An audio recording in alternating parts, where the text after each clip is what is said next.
Hi, Dan here from Motueka Appliance Repairs. I've had a couple of people ask in the comments of other videos about how to take the top deck off on the Fisher Paykel WashSmart and QuickSmart washing machines.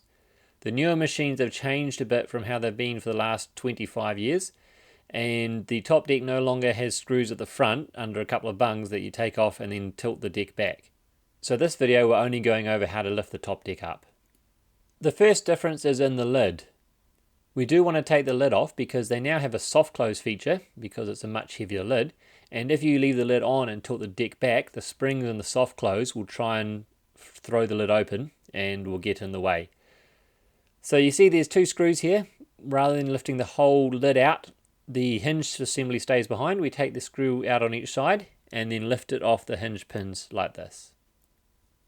The screws that hold the top deck down are now at the back here.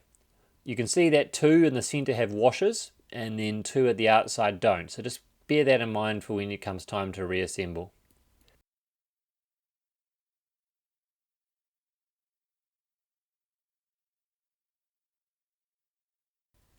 Be careful of this earth wire as we lift, and there's also another wiring harness in this corner that's going to affect how far we can lift it up. So what you want to do is lift the top deck up at the back here about 2 centimeters and then slide the whole top deck forwards to disconnect from the clips. It can be quite tight, especially if they haven't been taken off before. Once we've done that, we can lift the front up and lean the whole top deck back as normal. It doesn't quite sit as nicely as they did on the earlier models. You've just got to be careful that it doesn't slip off the back and fall and put too much pressure on the wiring harness.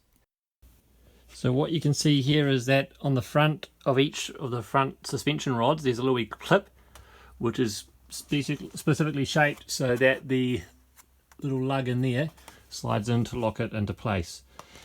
And you can see we've still got that wiring harness at the back, so we can't really go too far, but there's nothing really holding it quite the same as when it's clipped in on the other smart drives, but we should still be able to get that back on an angle in order to take this neck ring off, then the pulsator or agitator and a bowl as normal. The other difference you notice is the bias spring is on the left rear corner rather than being on the left front corner.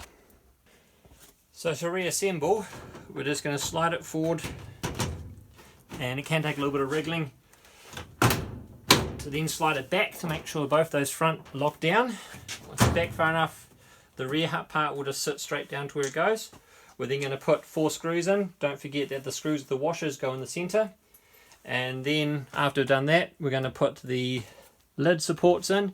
So they should be upright because of the way that spring locates, it'll be sprung low to be upright. So they just sit in place there. And then the lid will slide down on top.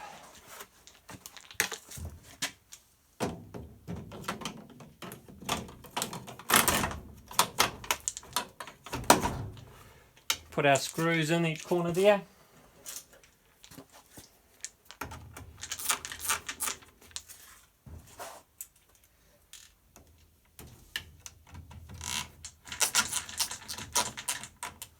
And we should be back in business.